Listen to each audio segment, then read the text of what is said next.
சில விஷயங்களில் உங்களுக்கு நடக்காது, கஷ்டமாக இருக்குது, ரொம்ப வருத்தமாக இருக்குது, இது நடக்குமான்ற சந்தேகம் இருக்குது என்று உங்களுடைய வாழ்க்கையில் சின்ன ஒரு ப்ரேயர் கற்றுத்தருகிறேன். ரொம்ப சிம்பிளான ஜெபம், ஆனால் ரொம்ப வல்லமையான ஜெபம். தூய ஆவியானவரை நேரிட்டு மாற்றும்.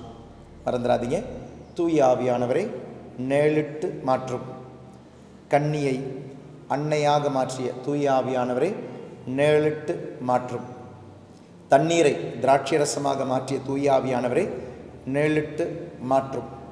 திராட்சை ரசத்தை இயேசுவின் சரீரமாக இரத்தமாக மாற்றும் தூய ஆவியானவரை நேரிட்டு மாற்றும்.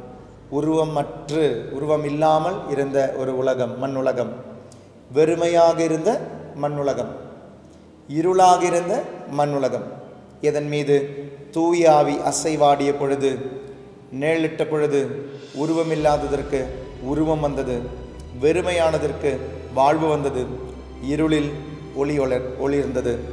தூய ஆவியை நேரிட்டு மாற்றும். சில விஷயங்கள் என்னதான் நீங்கள் முயற்சி செஞ்சாலும் நடக்கலையா, நடக்கணும்னா கண்டிப்பாக தூய ஆவியானவர் இன்று அல்லது உரிய நேரத்தில் உங்களுக்கு நடத்தி தருவார். வேலையாக இருக்கலாம், திருமணமாக இருக்கலாம், குழந்தை பிறப்பாக இருக்கலாம், கடன் தொல்லையிலிருந்து விடுதலையாக இருக்கலாம், நோயிலிருந்து விடுதலையாக இருக்கலாம், துன்ப துயரங்களிலிருந்து விடுதலையாக இருக்கலாம், இல்லை அதை சுமக்கக்கூடிய அந்த பாரத்தை சுமக்கக்கூடிய மனசாக இருக்கலாம். தூய ஆவியானவரை நிலைட்டு மாற்றும். அழகான ஜெபம், ரொம்ப simple but very very powerful. What you cannot do, God can do in and through you and for you.